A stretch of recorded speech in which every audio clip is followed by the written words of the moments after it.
গত সপ্তাহে একটা মামলা হয়েছে, সেখানে কিছু তরুণ উদীয়মান পশুসীমা অপশক্তি শয়তানি শক্তির ঘুম হারাম করা কিছু যুবক, তাদেরকে সেখানে আবারও এই নাটকের স্ক্রিপ্টে তাদের নাম যুক্ত করে আবার এই খেলাটা শুরু করার চেষ্টা চালানো হচ্ছে। কোরআনের অনুবাদ এটা রেখে ছবি তুলে পত্রিকা ছাপানো হয়েছে, জঙ্গি বই পাওয়া গেছে। কোরআনের অনুবাদ যদি রাখলে কেউ জঙ্গি হয়, তো আমরা সবাই জঙ্গি। গত সপ্তাহেই দায়িত্বশীল পুলিশ অফিসার, পুলিশ কর্মকর্তারা, দায়িত্বশীল পদে থাকা ডিআইজিরা অকপটে একের পর এক স্বীকার করেছেন যে বিগত আমলে জঙ্গি অভিযানের নামে সবগুলো ছিল নাটক। সন্তান তার বাবার কথা কিভাবে অক্ষর অক্ষরে মানে পশ্চিমারা যা বলে সেটা অন্ধভাবে, যারা যখন ক্ষমতা আসে তারা যেরকম গোলামের মতো তাদের কথাকে মানে। আপনার টাকা দিয়ে যাদের পেপার পত্রিকাগুলো বাসায় নিয়ে যান, এই মিডিয়াগুলোর একটা বড় অংশ এই জঙ্গি নাটককে মঞ্চায়ন করার জন্য সবচেয়ে বেশি ভূমিকা রেখেছে। এখনো তারা সেই খেলা আবার শুরু করেছে, এই গত সপ্তাহ থেকে আবার শুরু হয়েছে। সাম্রাজ্যবাদী এই পৃথিবী তাদের সবচেয়ে বড় মিথ্যা যেটা তারা স্টাবলিশ করতে পেরেছে দুর্ভাগ্যজনক ভাবে, সেটি হলো ইসলাম এবং মুসলমানদের সাথে জঙ্গি তকমাকে লাগিয়ে দেওয়া। গত এক শতাব্দীতে গোটা পৃথিবীর পরাশক্তিগুলোর অর্থায়নে প্রতিষ্ঠিত সবচেয়ে বড় মিথ্যা এটা, যে মুসলমানদেরকে সন্ত্রাস এবং জঙ্গিবাদের তকমা দিয়ে তাদেরকে কোন ভাষা করে রাখা। আপনারা যে জায়গাটা বসে আছেন নারায়ণগঞ্জ, এই নারায়ণগঞ্জ ছিল এই নাটকের সবচেয়ে বড় মঞ্চ। টেলিভিশনে লাইভ প্রদর্শন হচ্ছে, জঙ্গি বিরোধী অভিযান চলছে, একটা বাড়ি ঘেরাও করে আছে র্যাবের লোকজন এবং টান টান উত্তেজনা, অস্ত্র তাক করে আছে, ভিতরে ধ্বংসাত্মক অস্ত্র নিয়ে জঙ্গিরা অবস্থান করছে। আমরা জনগণ হাতা গোছায় টিভির সামনে বসছি দেখার জন্য, হায় হায় কি সর্বনাশ, হুজুররা দেশটা শেষ করে ফেলল। এরপরে ভেতর থেকে বের করে আনা হলো আগে থেকে সাজানো ফাজাইলে আমাল, তারপরে আপনার হেকায়েতে সাহাবা, তারপরে আপনার কোরআনের তর্জমা, এরকম বই পুস্তক সামনে সাজায়া এই যে জেহাদি বই পাওয়া গেছে এবং ককটেল কিছু সাজায়া এরপর একটা ছবি পরের দিন সব পত্রিকা গুরুত্বের সাথে প্রচার হলো। আমাদের সবার চিন্তা শেষ না, হ্যাঁ দেশটা শেষ হয়ে গেল। এই তো গত সপ্তাহেই দায়িত্বশীল পুলিশ অফিসার, পুলিশ কর্মকর্তারা, দায়িত্বশীল পদে থাকা ডিআইজিরা অকপটে একের পর এক স্বীকার করেছেন যে বিগত আমলে জঙ্গি অভিযানের নামে সবগুলো ছিল নাটক। অবাক করা বিষয় হলো এই নাটক আবার নতুন করে শুরু হচ্ছে বাংলাদেশ। গত সপ্তাহে একটা মামলা হয়েছে, সেখানে কিছু তরুণ উদীয়মান পশুসীমা অপশক্তি শয়তানি শক্তির ঘুম হারাম করা কিছু যুবক, তাদেরকে সেখানে আবারও এই নাটকের স্ক্রিপ্টে তাদের নাম যুক্ত করে আবার এই খেলাটা শুরু করার চেষ্টা চালানো হচ্ছে। আমরা সাধারণ মানুষ অনেক কিছু জানি না, অনেক অন্ধকারে আছে। এক র্যাব কর্মকর্তা এখন জেলে আছে, এই জঙ্গি নাটকের পেছনের কারিগরদের একজন। উনি একবার আমাকে কল করেছে, আরো বছর 3 আগের পর হোয়াটসঅ্যাপে নক করেছে, এরপরে ফোন দিছে, দিয়ে বললেন হুজুর আমাকে সব হুজুররা চিনে। এর মানে হলো আপনি তো আজকে প্রথম আমার সাথে কথা বলতেছেন, ওটা পাত্তা দিচ্ছেন না আমাকে সব হুজুররা চিনে। এরপর উনি ওনার একটা আবদার রাখলেন, আলহামদুলিল্লাহ আমি সে আবদার কৌশলে এড়াই গেলাম। উনি আমাকে একটা ফাঁদ দিয়েছিলেন, যে ফাঁদে আমি যেন পাও দেই, আল্লাহ তাআলা আমাকে রক্ষা করেছেন, আমি কৌশলে সেখান থেকে সরে যাই, আমাকে সে ফাঁদে ফেলতে পারে।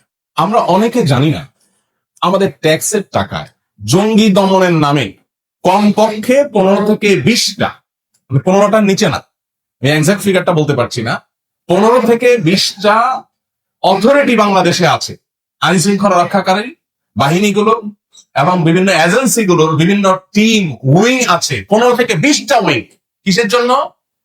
জঙ্গি দমন করার। একদিকে আমরা দেখছি আইন শৃঙ্খলা রক্ষাকারী বাহিনীর কর্তৃপক্ষ, এমনকি সরকারের আইন শৃঙ্খলা বিষয়ে সংশ্লিষ্ট মহল দায়িত্বশীল জায়গা থেকে বলা হচ্ছে বাংলাদেশে কোনো জঙ্গি নাই।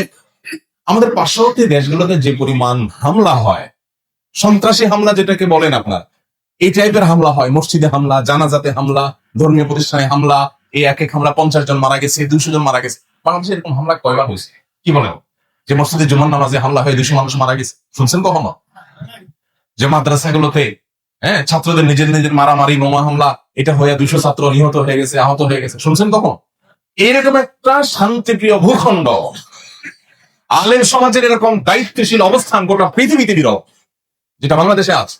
সেই দেশে 15 থেকে 20টা উইং রাখা হয়েছে শুধুমাত্র জঙ্গি দমনের নাম করে। কাউন্টার টেররিজম, এন্টি টেররিজম, এটা সেটা নাম দিয়ে উইং খুলে রাখা হয়েছে। তাদেরকে খুশি করার জন্য, পশ্চিমা বাবাদেরকে খুশি করার জন্য। সরি টু সে, এই শব্দ আমাকে বলতে হচ্ছে। সন্তান তার বাবার কথা কিভাবে অক্ষর অক্ষরে মানে পশ্চিমারা যা বলে সেটা অন্ধভাবে, যারা যখন ক্ষমতা আসে তারা যেরকম গোলামের মতো তাদের কথাকে মানে। তারা নাটকের স্ক্রিপ্ট দিয়ে দেয়, যে নাটকগুলো করার কারণ তারা জানে এদেশে মানুষ আলেমদের কথা শুনে, এদেশে মানুষ কোরআন এবং হাদিস দ্বারা ইন্সপায়ার্ড হয়, এদেশে মানুষ দিন দ্বারা প্রভাবিত হয়। অতএব দিনকে, ইসলামকে, আলেম সমাজকে যদি কালিমা যুক্ত করে দেওয়া হয় তাহলে তারা বিভ্রান্তিতে পড়ে যাবে, তারা ফিতনায় পড়ে যাবে এবং তারা ফিতনায় পতিত হয়ে দিন থেকে তারা দূরে সরে যাবে। আমাদের দিনই চেতনা এবং স্পিরিটকে ভোতা করার জন্য এই শয়তানের ষড়যন্ত্র পশ্চিমারা করে, আর আমাদের ট্যাক্সের টাকা দিয়া যারা যখন ক্ষমতায় আসে সেটাকে তারা বাস্তবায়ন করে। ভাইরা আমার, বেশি দূরে যেতে হবে না। গুম কমিশনের যে রিপোর্ট, এই রিপোর্ট যদি পর্যালোচনা করেন আপনি দেখবেন নিরীহ নারীদেরকে, একজন পর্দানশীল নারী জীবনে তার ছায়া যেখানে কোনো পুরুষ দেখতে পারে নাই, তাকে আইন শৃঙ্খলা রক্ষাকারী বাহিনীর এই সমস্ত তথাকথিত জঙ্গি দমনের নামে এই সমস্ত সন্ত্রাসীরা যারা আইন শৃঙ্খলার পোশাক, আইনের পোশাক পরে সন্ত্রাসী কর্মকাণ্ড করেছে, নিরীহ জনগণকে, ওই নারীকে ধরে নিয়ে বর্বরতার সর্বোচ্চ সীমা রেখা সব অতিক্রম করে গেছে। যে নারীর ছায়া কোনদিন পুরো পুরুষ দেখতে পারে না, এটা তার দিন পালনের স্বাধীনতা, সাংবিধানিক অধিকার, সেটাকে বলণ্ঠিত করে রিমান্ডের নামে, জিজ্ঞাসাবাদের নামে বিবস্ত্র করে হ্যাঁ না কোনো উপায় নাই, যে উপায় তাকে নির্যাতন করা হয়। কত যুবক হারিয়ে গেছে আর ফিরে আসেনি। আলেম ওলামা তো বটে, স্কুল কলেজ পড়ুয়া, আপনার সাধারণ শিক্ষিত, ডাক্তার, ইঞ্জিনিয়ার, তরুণ, বিশ্ববিদ্যালয় শিক্ষার্থী, কলেজ শিক্ষার্থী, দোষ কি? মুখে দাঁড়িয়ে আছে। দোষ কি? নামাজ পড়ে, ফজরের নামাজ জামাতের সাথে পড়ে। দোষ কি? টাকনের উপরে প্যান্ট পরে। এক শ্রেণীর মিডিয়া, আপনার টাকা দিয়ে যাদের পেপার পত্রিকাগুলো বাসায় নিয়ে যান, এই মিডিয়াগুলোর একটা বড় অংশ এই জঙ্গি নাটককে মঞ্চায়ন করার জন্য সবচেয়ে বেশি ভূমিকা রেখেছে। এখনো তারা সেই খেলা আবার শুরু করছে, এই গত সপ্তাহ থেকে আবার শুরু হয়েছে। আইন শৃঙ্খলা রক্ষাকারী বাহিনীর বিভিন্ন গুরুত্বপূর্ণ ব্যক্তি, সরকারের ঊর্ধ্বতন কর্তৃপক্ষ, তাদেরকে ব্যক্তিগতভাবে আমরা বিষয়টাকে নজরে আনার চেষ্টা করেছি, কিন্তু দায়িত্বশীলতার জায়গা থেকে আমি আপনাদের কাছে একটা উদাত্ত আহ্বান রাখতে চাই। সেটা হলো, অনুগ্রহ করে এই সময়টাতে, যে সময়টাতে বিশেষ করে সাদাকে কালো, কালোকে সাদা করে দেখাবার একটা প্রবণতা আছে, এই সময়টাতে আপনাদেরকে কোনো কিছু যদি গেলানোর চেষ্টা করা হয়, একজন মুসলমান হিসাবে আপনার দায়িত্বশীল আচরণের জায়গা থেকে আপনি সেটা গিলবার আগে আপনাকে 10 বার ভাবতে হবে, আমি যাকে কালপ্রিট মনে করছি আসলে সে কোনো ভিকটিম কিনা, তাকে দিয়ে কোনো নাটক মঞ্চায়ন করা হচ্ছে কিনা।